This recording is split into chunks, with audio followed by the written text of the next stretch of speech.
மாண்புமிகு அனைத்து இந்திய அண்ணா திராவிட முன்னேற்ற கழகத்தின் பொதுச் செயலாளரும் எங்களுடைய சட்டமன்ற குழுவினுடைய தலைவருடைய அறையை சீர் செய்ய வேண்டும் என்று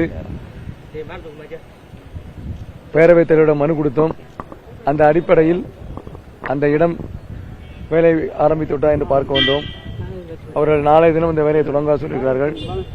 எம்எல்ஏகள் சட்டமன்ற உறுப்பினருக்கு இருக்கைகள் போதாது என்ற காரணத்தினால் அவர்கள் அந்த இடத்தை மாற்றி அமைத்து அதற்கான வேலை நடந்து கொண்டிருக்கிறது என்பதை நாளை முதல் தொடங்கும் என்பதை உறுதியளித்திருக்கிறார்கள்.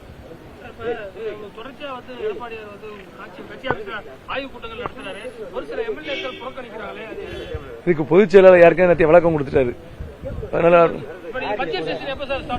அது நீங்க பேரவைத் தலைவர்கிட்ட கேட்கணும். நாங்க எப்பவும் தயார் தானே.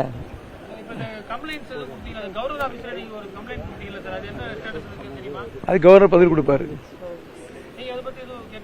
நாங்க எங்களுடைய வேலை புகார் கொடுக்கக்கூடிய வேலை, அவங்களுடைய வேலை பதில் கொடுக்கக்கூடிய வேலை. ஸ்டேட்டஸ் அவங்க பையெல்லாம் பார்த்துட்டு ரிப்ளை கொடுப்பாங்க எங்களுக்கு. எல்லாரும் நல்லா தான் இருக்கும். நீங்க சட்டமன்றத்தில் பாருங்க. சட்டமன்றம் அடுத்த பைனான்ஸ் மீட்டிங் நிதி பட்ஜெட் வரும்போது பாருங்க, எல்லாரும் ஒற்றுமையா உட்காரும். புதிய பொறுப்புகள் கொடுத்தவங்க மீட்டிங் கலந்துக்காம இருக்காங்க. எடப்பாடி மீட்டிங் அதுக்கு பொதுச்செயலாளர் நேற்றைய பயிற்சி விட்டாரு.